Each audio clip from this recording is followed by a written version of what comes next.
আমরা রাজধানী স্কটন গার্ডেনে সেখানে ভোট দিচ্ছেন প্রধান নির্বাচন কমিশনার এএমএম নাসির উদ্দিন। সেখানে আছেন আমাদের সহকর্মী নাজমুল হুদা। আমরা সরাসরি চলে যাচ্ছি তার কাছে।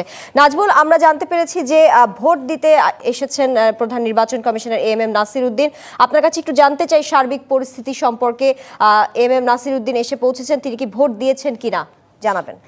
সেটা প্রধান নির্বাচন কমিশনার এএমএম নাসির উদ্দিন তিনি এখনও এসে পৌঁছাননি। তার ঠিক 9:30টায় পৌঁছানোর কথা রয়েছে, তবে তাকে আশা ঘিরে যেই প্রস্তুতি, সেই প্রস্তুতি কিন্তু ইতিমধ্যে নেওয়া হয়েছে। আমার পাশের যেই ভোট কক্ষটি দেখতে পাচ্ছেন, যে এই কক্ষতেই মূলত প্রধান নির্বাচন কমিশনার এএমএম নাসির উদ্দিন তিনি ভোট দিবেন। তো তার আশাকে কেন্দ্র করে এখানে নির্বাচন কমিশনের যে কর্মকর্তারা রয়েছে, সেই নির্বাচন কমিশনের যে কর্মকর্তারা রয়েছে তারা এসেছেন। তারা এসে এই জায়গাটি পর্যবেক্ষণ করে দেখছেন এবং পাশাপাশি এখানে যারা ভোটার রয়েছে তারা কিন্তু তাদের যে ভোটিং যে কার্যক্রম সেটি কিন্তু করছেন। তারা শুরুতেই যদি একটু বলি যে তারা এখানে তাদের যেই নাম রয়েছে সেই নামগুলো তারা দেখছেন। দেখার পরে সেখান থেকে যারা এখানে কর্মকর্তারা রয়েছেন তারা নামের সাথে ছবি মেলাচ্ছেন এবং তাদের পরিচয় মিলাচ্ছেন। মেলানোর পরে সেখান থেকে তার হাতে একটি ব্যালট দেওয়া হচ্ছে এবং সেই ব্যালটে তিনি ভোট গোপন কক্ষে নিয়ে ভোট দিচ্ছেন এবং ভোট দেওয়ার পরে সেটি ব্যালট বাক্সে রাখছেন। তো প্রধান নির্বাচন কমিশনারের আসার কথা, তার আশাকে কেন্দ্র করে ইতিমধ্যে সব ধরনের প্রস্তুতি নেওয়া হয়েছে। তিনি 9:30টায় আসবেন, এসে এই কেন্দ্রে ভোট দিবেন। তিনি যে কেন্দ্রে ভোট দিবেন সেটি মূলত স্কটন গার্ডেন উচ্চ বিদ্যালয়ের 76 নম্বর কেন্দ্র। এই কেন্দ্রে মোট 3007 জন ভোটার রয়েছে। আমাদেরকে এটা জানিয়েছেন নির্বাচন এখানকার যিনি প্রিজাইডিং অফিসার রয়েছেন তিনি।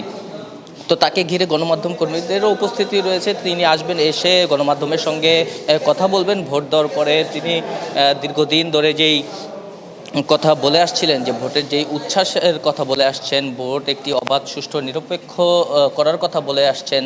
তো তার পর্যবেক্ষণে সরাসরি ভোট দেওয়ার পরে তিনি জানাবেন যে তিনি কি দেখলেন ভোটের মাঠে। আমরা এর আগে দেখেছি যে সকাল থেকে যখন 7:30টা থেকে ভোটিং কার্যক্রম শুরু হয় এবং সকাল থেকেই যারা ভোটার রয়েছেন তারা কিন্তু লাইন ধরে ভোট কেন্দ্রে এসেছেন এবং অনেকেই ভোট দিয়ে ইতিমধ্যে চলে গিয়েছেন। ভোট দেওয়ার পরে তাদের উচ্ছ্বাসের কথা জানিয়েছেন।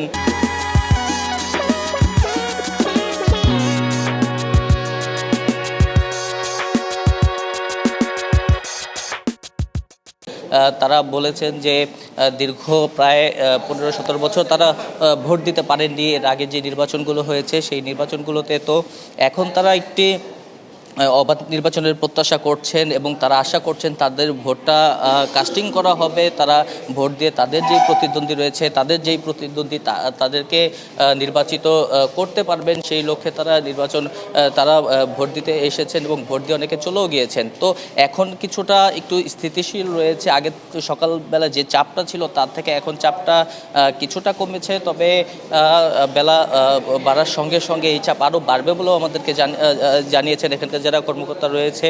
পাশাপাশি আমরা জানার চেষ্টা করেছিলাম যে এখন পর্যন্ত কতগুলো ভোট কাস্টিং হয়েছে, সেই তথ্যটি আমরা এখনও জানতে পারিনি। আমাদেরকে নির্বাচন কমিশন থেকেই গতকালকে বলা হয়েছিল যে 2 ঘন্টা পর পর যেই ভোটের যেই কাস্টিংয়ের হিসাব, সেই হিসাবটি নির্বাচন কমিশনের পক্ষ থেকে দেওয়া হবে। এখানকার প্রিজাইডিং অফিসার তিনিও বলেছেন যে 9:30টার দিকে তারা একটি হিসাব করবেন এবং করে সেই হিসাবটি আমাদেরকে জানাবেন যে কী পরিমাণে মানুষ এখানে ভোট দিতে এসেছেন। সেক্ষেত্রে আমরা জানতে পারবো যে ভোট দেওয়ার হার আসলে কতটুকু। তো এছাড়া প্রধান নির্বাচন কমিশনার আসলে তাকে ঘিরে বাইরে আমরা দেখেছি যে পর্যাপ্ত যেই আইন শৃঙ্খলা রক্ষাকারী বাহিনী রয়েছে তারা তৎপর রয়েছেন। এখানে আনসার ভিডিবির সদস্যরা তারা রয়েছেন।